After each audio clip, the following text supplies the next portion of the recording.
support surviving fentanyl. We still matter. We still matter.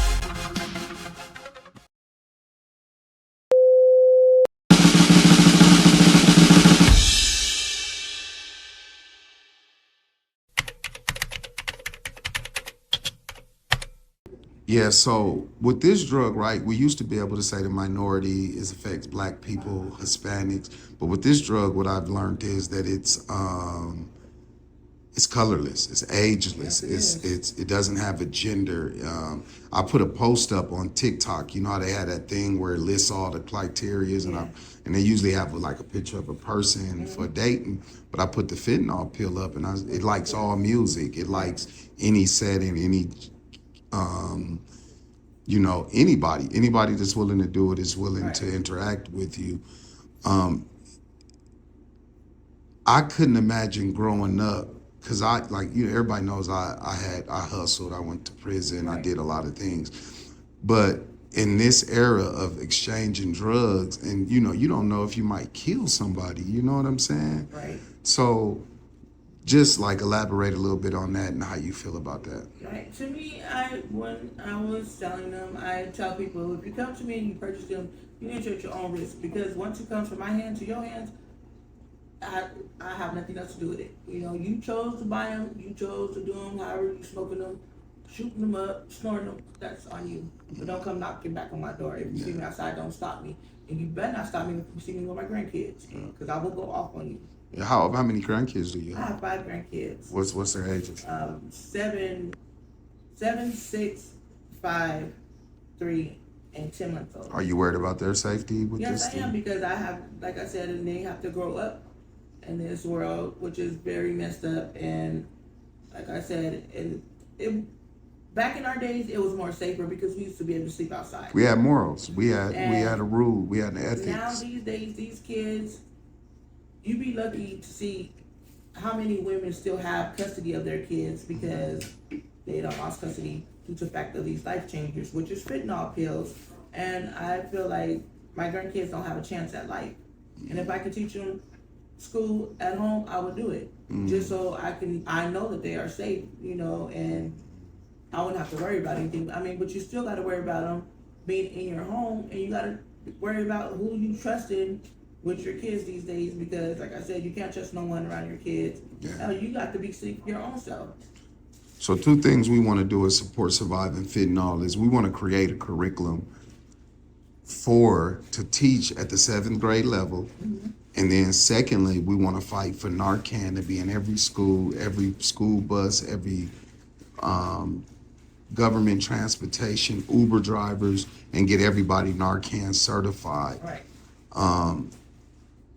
It's like we only have so many ways to fight this, right? And I'm at the point of it's just not about rehabilitation right now, right? It's more to it than that, right? Because you can't take somebody who's has that deep of a body dependency on something, say, hey, you just stop doing it, right? We have to learn how to coexist with the drug at this point to some degrees, right? Educating our youth not to try it. And because, everybody, like I was talking to one of my co-workers, and I was telling them how it's right there in everybody's face, but you'll look at it as just homelessness if you're not right? But 90% of them are using fentanyl. Fentanyl, yeah, and it's a shame because, like I said before, a lot of people have lost their homes, their jobs, their cars. They're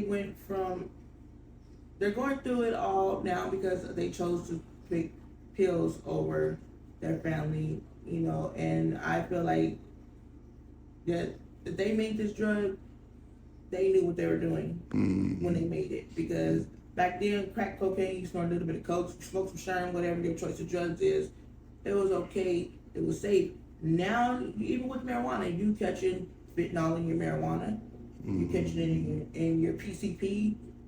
It's hilarious, and with crack cocaine, you couldn't find that like that whatsoever. I don't care what you did, how you... Even with weed now, because people get weed and the fentanyl pills and mix it. A lot of people don't realize too, when you touch those fentanyl pills, it's in your pores.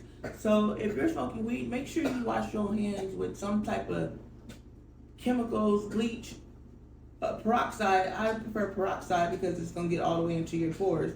Bleach is okay, but do peroxide. So we'll wrap it up. We want to thank you, Shauna. You know, sharing your experience. It's commendable, right? And we want you to say your surgery date one more time. I want to make sure we I have all. surgery May 16th.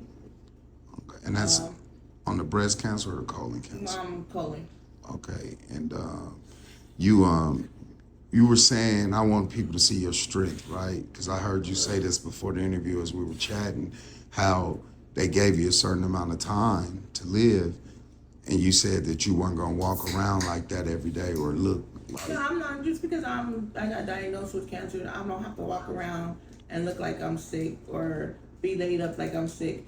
No, I do not. I get up and move around. Sun is the best thing for you. Get up, move around, do what you gotta do. I don't care if it's 112, 15 degrees outside. I'm gonna be outside because the sun gives you energy, no matter what. I don't care. Yeah, you know, what's crazy is I've been around you for a while and I didn't ever know that. So a lot of people don't know because I keep a smile on my face and I entertain just like if I didn't have it. And like I said, I'm not gonna let it beat me. I'm gonna beat it like I did the first 2 times. So why not do it a 3rd time? yeah, so we're gonna make sure we're praying for you. And you know, well, if I could tell you anything, you know, no doctor, nobody can tell you your That date man but up God. there, he's the only one that got the last say so with me. And I'm a firm believer and I keep my faith held very high. And my grandkids need me and I'm gonna get it up out of me and I'm gonna be here to see my grandkids graduate from high school no matter what nobody has to say. And I'm gonna make it till I can't make it no more. Says if 2 or more come in agreements, then it comes to fruition. So I'm in Yes, it agreements with you on that. And we'll wrap it up. And is there anything else you want to tell the No, people? that's it. Just stay away from them life changers, them Fetty Wops, whatever y'all want to call them. Stay the hell away from them. Sorry for my French, but stay away from them. I like that. Life changers. All They right. are. Support Surviving Fentanyl. Shauna, we out. Thank you.